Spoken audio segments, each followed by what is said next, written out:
Bonjour, dans cette vidéo de formation, nous allons apprendre la deuxième méthode de création d'un planning.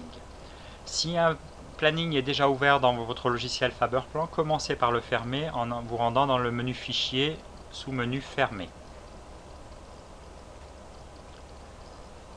Nous pouvons utiliser, comme pour la première méthode, la zone cliquée ici pour commencer. Mais nous allons voir cette fois-ci la deuxième méthode qui consiste à venir en haut à gauche, cliquer sur le bouton Planning, Projet.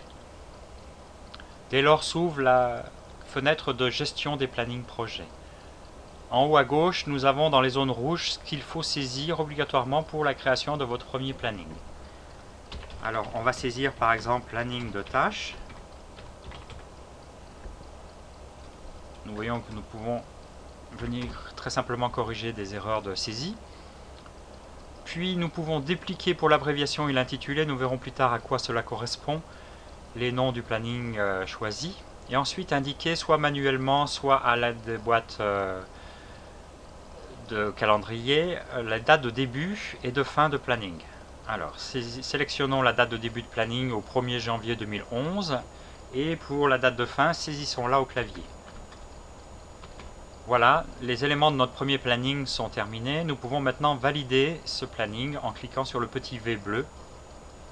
Et nous voyons que le planning a basculé en bas dans la liste des plannings. Dès lors, nous pouvons ajouter des tâches sur la droite en cliquant sur le petit plus en haut à droite d'ajout de tâches. La fenêtre d'ajout de tâches s'ouvre alors, qui nous permet de saisir toutes les caractéristiques d'une tâche, tout le détail d'une tâche. Et de la même façon que pour le planning général, pour cette première tâche et les tâches suivantes, toutes les zones en rouge sont les zones obligatoires et tout ce qui est en blanc est facultatif. Alors nous pouvons soit saisir à ce niveau-là une tâche directement au clavier,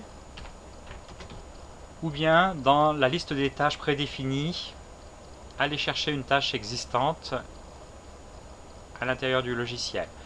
Donc nous voyons que l'abréviation est automatiquement reportée dans cette zone-là. Nous pouvons pour l'intitulé dupliquer cet intitulé pour l'instant, nous verrons plus tard à quoi cela correspond.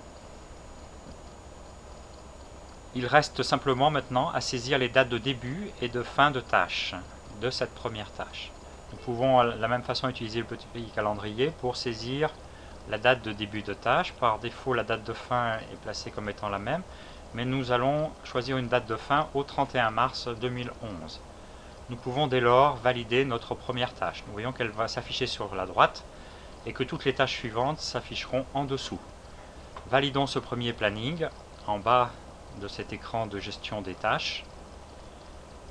Et nous pouvons voir que notre premier planning avec une seule tâche est apparu en haut de l'écran.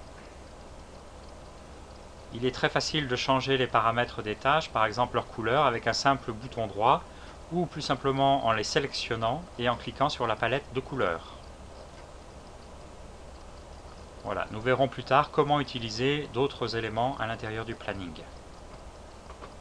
Merci et à bientôt.